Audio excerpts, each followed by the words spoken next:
गुरु प्यारी साध संगत जी, प्यार से कहना धन्यकार जी।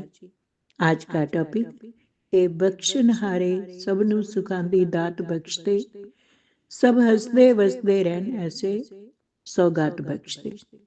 साध संगत जी, एक गीत की लाइन है ये। परमात्मा के सामने अरदास प्रार्थना की जा रही है, सतगुरु के सामने, कि तू सबको सुख दे दे और सब हंसते बसते रहें, ऐसे हालात सबके घर में दे दे। और फिर शुक्राना भी किया जा रहा है।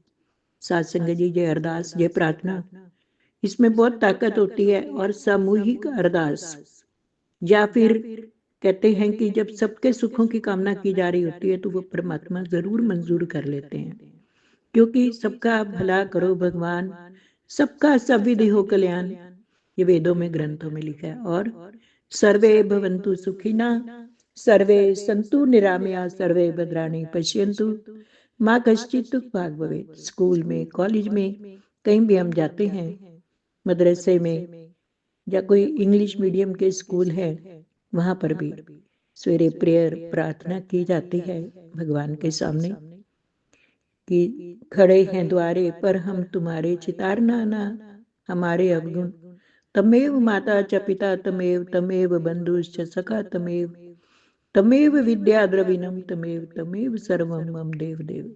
कि तुम ही मेरे सब कुछ हो, माता पिता भाई बंधु सखा मित्र, मेरे सब कुछ आप हो। तो आपने ही मेरी अरदास प्रार्थना पूरी करनी है। साथ संगत, जब हम इसके द्वारे पर खड़े हो जाते हैं तो ये किसी को शरणागत को खाली नहीं भेजते हैं। और रामायण में तो भगवान राम ने बहुत सुंदर बात कही है कि शरणागत को जो तजे निज अनहित अनुमान, ते नर पामर पाप में तिरे बिलो कथान। कि कोई भी द्वारे पर आता है उसको खाली नहीं भेजना है।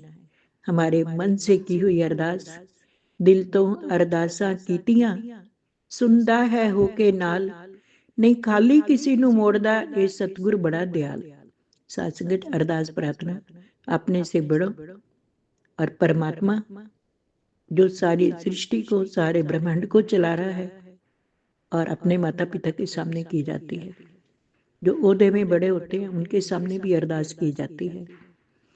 और जब हम सबका भला मांग रहे होते हैं तो अपना भला खुद ब खुद हो जाता है।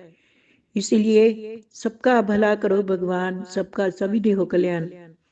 कहते हैं जब सब मिलकर अरदास करते हैं, प्रार्थना करते हैं, वो सामूहिक अरदास में बहुत ताकत होती है। जैसे कहीं पर महात्मा बड़ा सुंदर एग्जाम्पल देकर समझा रहे थे कि कहीं पर आग लगी हुई है, अगर एक एक दो दो बाल्टियां करके पानी डाला जाएगा तो वो नहीं बुझ पाएगी।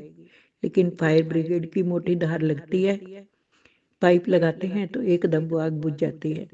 ठीक इसी प्रकार जब सब मिलकर अरदास करते हैं, और वैसे भी जब सामूहिक अरदास की जाती है तो कहते हैं बहुत सारे डिजर्विंग होते हैं, और हम हमारे को हो सकता है वो चीज ना मिलनी हो, लेकिन उनके लिए जब हम अरदास कर रहे होते हैं तो उनकी वजह से परमात्मा सबको वो सुख दे देता है।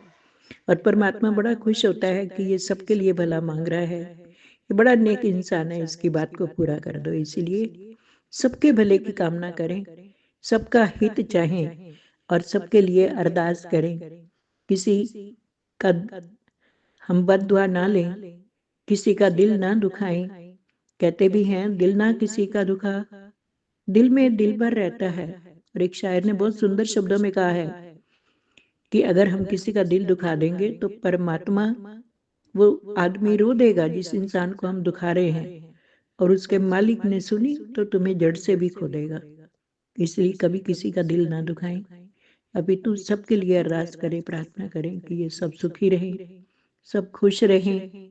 और कई बार हम प्रार्थना दिल से भी करते हैं, जरूरी नहीं शब्दों से की जाए। और प्रार्थना जब भी की जाए कहते हैं थोड़े शब्दों में की जानी चाहिए, उसका सारांश बड़ा होना चाहिए और उसका भाव बड़ा होना चाहिए, और वो छोटे शब्दों में की जानी चाहिए। ओहदे पद का, किसी का हमें तिरस्कार नहीं करना चाहिए, क्योंकि दुख में तो हम सब प्रार्थना करते हैं, लेकिन सुख में भी करनी चाहिए। दुख में सुमिरन सब करें, सुख में करे न कोय, जो दुख में सुख में सिमरन करें, दुख काहे को होए। हमें चाहे अच्छी घड़ी हो या बुरी हो, हर हालात में प्रभु को याद करना चाहिए, अरदास करनी चाहिए और हम सबके भले की कामना करेंगे तो हमारा भला खुद ब खुद हो जाएगा। और ईसा मसीह बाइबल में कहते हैं कि प्रार्थना तो जरूर करनी पड़ेगी, क्योंकि मांगोगे तो दिया जाएगा, खटखटाओगे तो खुलेगा दरवाजा, तभी खोला जाएगा। और पुत्र मांगे तो माँ बाप को देना ही पड़ता है। ऐसे ही जब हम प्रार्थना करते हैं तो ये स्वीकार कर लेते हैं और सबका भला हो जाता है। और फिर शुक्राना जरूर करें कि तूने सब कुछ दिया है, तेरा शुक्रिया है, तेरा शुक्रिया है। प्यार से कहना, धन्यवाद।